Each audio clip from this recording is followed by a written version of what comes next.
Hi Silem stars, welcome back to my channel. This is your first time here, please subscribe. In today's video, I'm going to show you guys how to manipulate darts using the pivot technique. In my last video, I already showed you guys how to do this using the slash and spread method, so please check that out. I also explained what darts are and what dart manipulation is as well. However, for this video, dart manipulation is the process of moving darts from one position on a pattern to another position. So if you want to see how I manipulate darts using the pivot technique, then definitely keep on watching. Oh, hey, I didn't see you there. We're going to be doing dart manipulation using the pivot method. In my previous video, I showed you guys how to manipulate your darts using the slash and spread method. So if you haven't watched that video, please check my previous upload for that illustration and tutorial. Like I said, we're going to be working on the pivot method of dart manipulation. Now, as you can see, this is my basic bodice pattern. I've already drafted it out. This is my bust point line, and that's the only line here, as well as the base line. The reason why I use only my bust point line is because we're going to be focusing on the bust points. Like I mentioned in my previous video, your darts have to point towards the fullest part of the bodice. So as you can see now, I've already gone ahead to create my waist darts here.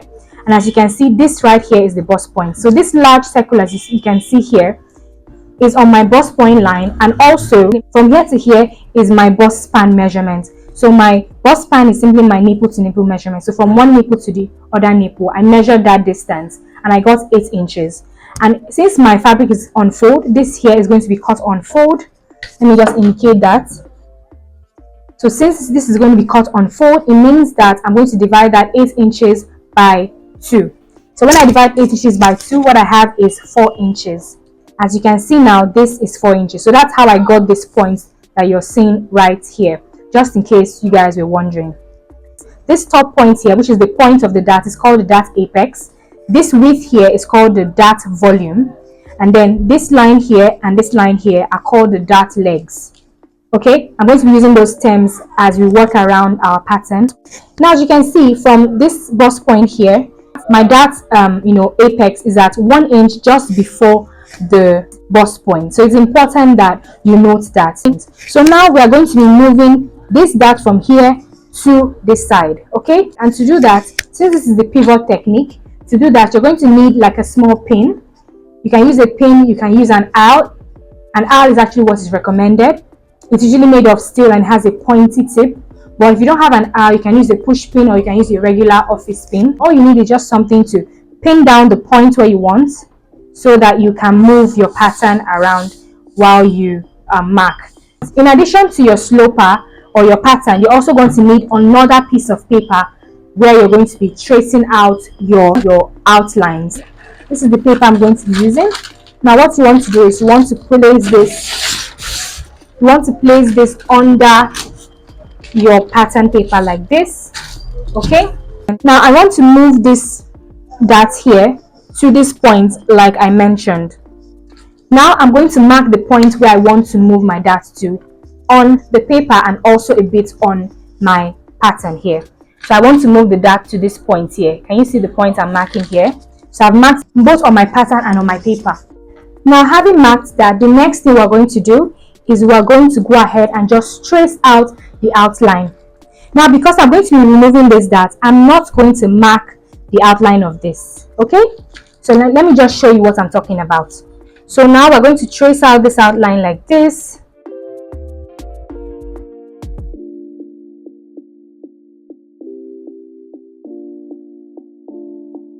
Now when you get to the first dart leg, now keep tracing it till we get to the first dart leg. Now this is the first dart leg here.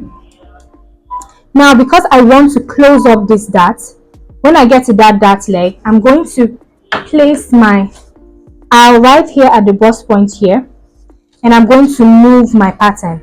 I'm going to move my paper so that I move from this dart leg to the next dart leg, okay, thereby eliminating this dart completely. So this is it. This my awl is in place. You can use your pin like I said. Now I'm going to move this like this. Can you see?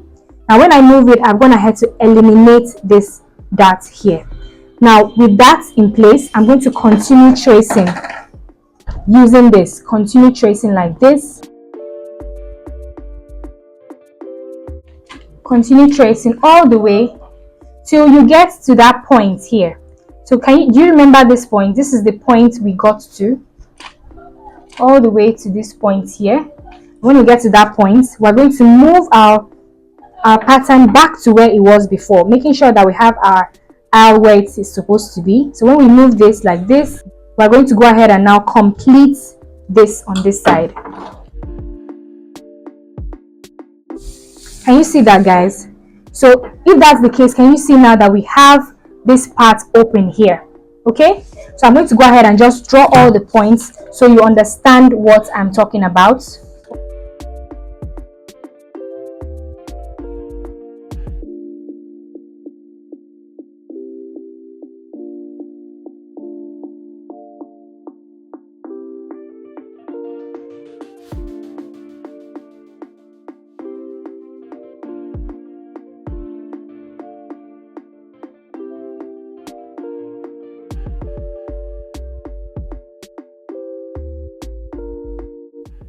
So as you can see, I've gone ahead to just trace out my pattern and everything, okay, just the way it was. So can you see now that this opening here is our new dart created? Now all we have to do is just mark the point where we have our bust points, okay. Placing our paper back, we can see that this point right here is our bust point. I'm just going to mark that point. So this here is our bust point here, and again, like I said, we want to go 1 inch away from that. So if you go 1 inch away from that, that's this point here. Now we're just going to simply connect it to the end of those darts there, okay. Can you see that, guys? Can you see that we've gone ahead to move our darts from here to here? If you want, we can do another illustration where I move this one to the shoulder, okay. We can move this to the shoulder, but we're going to be using our original pattern piece to do that, okay. So this is it now. So as you can see, judging from the point we marked there, we can see where our second dart leg was created, which is this point here, and we can see where our dart ends as well, which is here. So now we're going to be moving this dart. Now we're going to be moving it to this point. So now we are not going to be using this one again. We're going to get another paper that we can trace on. So I've just flipped it to the other side. You know that you can actually decide to leave this waist dart, but then move this one to this point. So you can decide that you want to have a waist dart and a shoulder dart, but you don't want this dart here. So you can decide to move this one to here while retaining the waist dart. That's also something you can actually do. So I'm going to show you guys how to do that as well. Okay. So now we're going to go ahead and we're going to trace the outlines. Now remember, you have to decide where you want your new dart to be. So now on my shoulder, I want to move this dart to the midpoint of the shoulder there. So my shoulder, when I measured it, what I have is about 5 inches. So now I'm going to mark 2.5 inches, which is obviously half of 5 inches. So that's where my dart is going to start. So this is my dart point here. So like I said, we're marking it both on the paper and a bit on our pattern and a bit on the paper underneath the pattern as well, so that we know exactly where our new dart is going to be created. Now having done that, the next thing we're going to do is we're going to go ahead and just mark out the outlines. Now because I told you I want to retain this dart here, when I mark the outline, when I get to this point, I'm going to mark the 2 dart legs for this one. But if you don't want to retain this dart, all you have to do is just continue tracing the outline, ignoring the dart legs here. Okay, so it's either you have to decide what you want to do. So in my case, I want to retain this dart but move this one to this point. So when I trace out the outline, when I get to this point, I'll mark the 2 dart legs and then I'll continue. Then when I get here, I'm not going to mark this dart legs. I'm going to continue tracing and then moving as I'm going along. Okay, so let's do that. So we're going to start from here.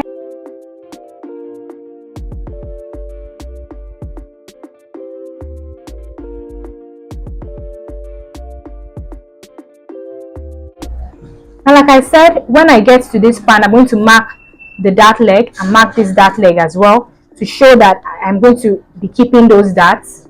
Then I'm going to continue. Okay, continue marking. Now when we get to the first dart leg of the dart that we want to remove, we're going to mark that point. Now I'm going to carry my aisle. I'm going to put it right there at the bust point there, and then we're going to go move from one dart leg, which is where we marked, to the other dart leg. So we're going to go ahead and cover up this dart leg. So this is what I mean. So can you see we've moved that now and we've covered up that dart leg. You can see the former place where we marked the dart here, which is reflected on the paper underneath. You can now see this other marking here on the pattern paper, which indicates where our second dart leg is going to be, because it has just been created. So I'm going to mark that point there as well. Now once we have that dart leg created, we're going to move it back to where it was, and then we're going to continue our outline marking.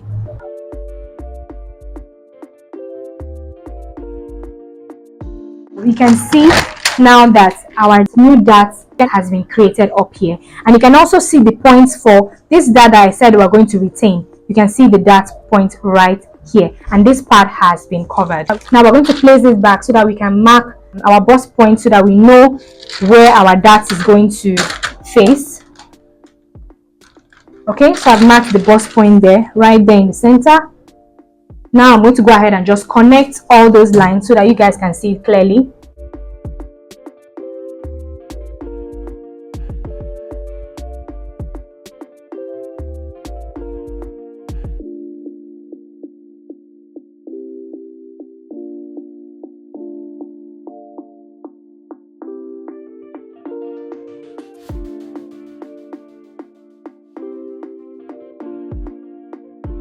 So now, as you can see, our dart leg has been created here, which is the one we retained at the waist.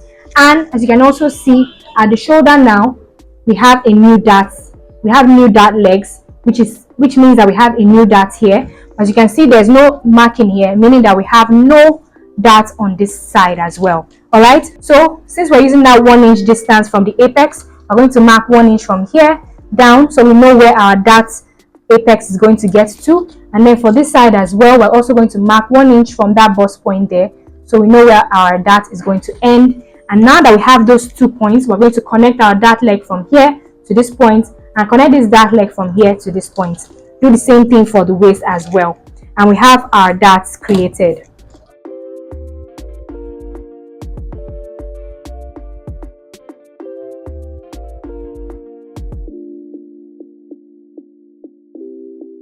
See that, guys? This is so easy. Okay, this is very easy to do. As you can see now, we retain our waist dart, and as you can see now, we've been able to move that waist dart from here. We've moved it to the shoulder. Okay, hope you guys found this video helpful. Like I said, if you haven't watched my previous video where I show you guys how to use the slash and spread method to manipulate your darts, please check that video out. And if you enjoyed this video, if you found it easy, you found it helpful, don't forget to leave a thumbs up. So just hit the thumbs up icon below this video.